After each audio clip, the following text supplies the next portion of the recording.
Assalamualaikum warahmatullahi wabarakatuh. Innal hamdalillah nahmaduhu wa nasta'inuhu wa nastaghfiruhu wa na'udzu billahi min shururi anfusina min sayyiati a'malina. May yahdihillahu fala mudilla lahu wa may yudlil fala hadiya lahu. Asyhadu an la ilaha illallah wahdahu la syarika lah.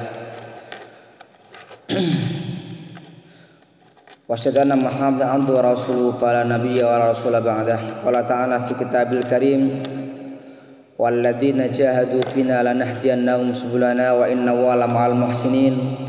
Qala sallallahu alaihi wasallam ni'matani maqbunun fihima katsirun minan nas as-sihat wal faragh. Amma ba'du, hadirin hadirat yang dirahmati Allah Subhanahu wa taala. Setelah menjalankan salat subuh berjamaah, marilah kita akan duduk sejenak untuk bersama-sama mendengarkan khawatir atau renungan, mentadaburi, mempelajari beberapa hal yang penting mengenai Ramadan ini. Insyaallah dalam kesempatan pagi subuh mulia ini saya menyampaikan kultum Ramadan untuk edisi yang ke-11 ya, dengan tema as-saumu wad-difa' an hurmatid din wal watan. Puasa dan hubungannya dengan membela kehormatan agama dan membela kehormatan tanah air. Ma'asyiral muslimin wal muslimat rahimakumullah, puasa adalah ibadah yang dia merupakan latihan, tadribat, latihan.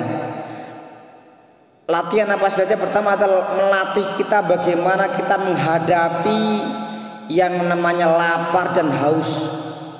Kalau biasanya tiap hari makan, tiap pengen makan, tiap pengen minum ya. Kalau di Ramadan ini kita dilatih ada waktu-waktu yang kita tidak boleh makan, tidak boleh minum.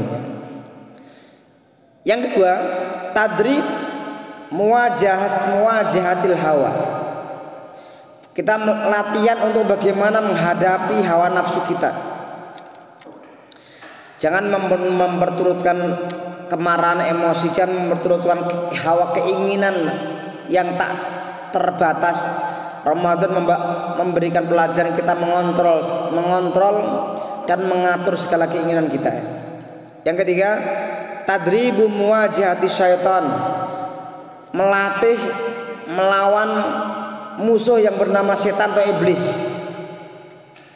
Karena setan iblis ini, kata Rasulullah, setan itu mengalir seperti aliran darah, sehingga untuk menghentikan godaan setan ya dengan bagaimana melakukan puasa itu. Yang keempat, tadribu muwajahatil a'da, melatih untuk dalam kondisi yang siap siaga menghadapi musuh-musuh Allah, yaitu para orang-orang kafir, orang-orang musyrik, orang-orang munafik yang mereka bisa saja kapanpun mereka akan menyerang atau mengganggu kedaulatan negara Islam atau wilayah yang berpenduduk Islam atau wilayah yang di dalamnya ada umat Islam. Yang terakhir, Ramadan adalah bulan yang mana di bulan ini Allah Subhanahu wa taala dalam sejarah telah memberikan banyak sekali kemenangan-kemenangan kepada kaum muslimin. Ramadan bukan bulan yang hanya untuk tidur dan tidur. Orang mengatakan puasa itu tidur, bangun tidur, tidur lagi, bangun tidur, tidur lagi. Ini puasanya Mbah Surip. Bukan itu ya. Tapi puasa adalah bagaimana kita harus menghasilkan sesuatu yang penting yang akan dikenang dalam sejarah, itu puasa. Makanya kaum muslimin, para salafun saleh, Ramadan itu adalah bulan mereka benar-benar membela negara, membela tanah air, membela agama. Maka di penutup penghujung kultum kali ini akan kami singkat ya, masih 5 menit. Banyak peristiwa sejarah yang terjadi dan itu terjadi pada bulan Ramadan. Yang pertama adalah penaklukan Andalusia Spanyol, terjadi pada tahun 92 Hijriah. Yang kedua, perang Badar, perang antara kaum muslimin melawan orang-orang kafir Mekah di lembah di Madinah yang bernama Badar. Itu terjadi pada tahun 2 Hijriah pada bulan Ramadan tanggal 17 Ramadan. Kemudian berikutnya yang ketiga adalah penaklukan kota Mekah. Mekah kaum muslimin yang di Madinah kembali ke Mekah, menaklukkan Mekah itu terjadi pada tanggal 20 Ramadan tahun 8 Hijriah. Yang keempat, banyak kejadian-kejadian penting dalam perang Tabuk itu juga terjadi pada bulan Ramadan tahun 9 Hijriah. Yang kelima, Islam menyebar di negara yang bernama Yaman, itu juga terjadi pada bulan Ramadan tahun 10 Hijriah. Kemudian berikutnya, yang keenam, orang-orang Morabitun, kerajaan Morabitun itu menaklukkan Portugal. Saat itu Morabitun di bawah pimpinan Yusuf bin Tasfin mengalahkan Alfonso VI dari Castilla dalam perang yang bernama Zalakoh.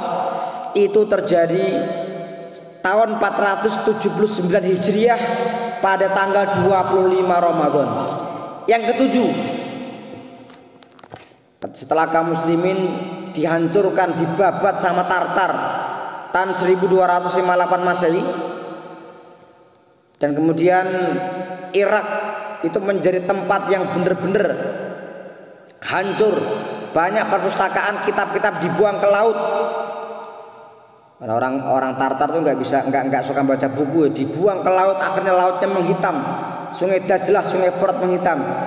Tak lama setelah itu muncullah seorang panglima besar bernama Jenderal Saifuddin Qutus yang menang dalam perang Ain Jalut di negeri yang sekarang bernama Suriah. Dan kemenangan dalam perang Ain Jalut ini terjadi pada tahun 658 Hijriah. Itu adalah terjadi pada bulan Ramadan. Yang terakhir, tentara Mesir mengusir orang-orang Israel dari Sinai, ya. Mengusir dari Mesir, ya. Yang mana tentara ini mereka menyeberang melewati terusan Suez sampai mereka kemudian bisa mengusir orang-orang Israel. Itu terjadi pada tahun 1973, tepatnya tahun 1393 Hijriah. Itu terjadi pada tanggal 10 Ramadan. Hadirin hadirat dirahmati Allah Subhanahu wa taala, mari Ramadan ini kita jadikan sebagai bulan kemenangan. Kemenangan atas setan, kemenangan atas hawa nafsu, kemenangan atas rasa malas, kemenangan atas keputusasaan. Kita harus semangat. Ramadan ini harus menjadikan kita ini menjadi semangat. Kalau salafun saleh mereka merebut banyak kemenangan-kemenangan, maka mari Ramadan ini kita harus memenangkan diri dan memerdekakan diri dari segala hal yang menjadikan kita lemah. Kita harus kuat. Dengan Ramadan ini kita harus menjadi bangsa yang kuat, umat yang kuat, dan pribadi-pribadi yang kuat. Kenapa? Karena Ramadan dalam rentang sejarah kaum muslimin di masa lalu selalu menjadikannya menjadi bulan mereka mempertahankan harga diri agama dan harga diri tanah air. Demikian, semoga Allah memberikan kita rahmat, kemudahan dan inayahnya. Aku qouli hada. Terima kasih atas segala perhatian. Mohon maaf atas segala kekurangan. Usikum wa iyaya bitaqwallah. Wassalamualaikum warahmatullahi wabarakatuh.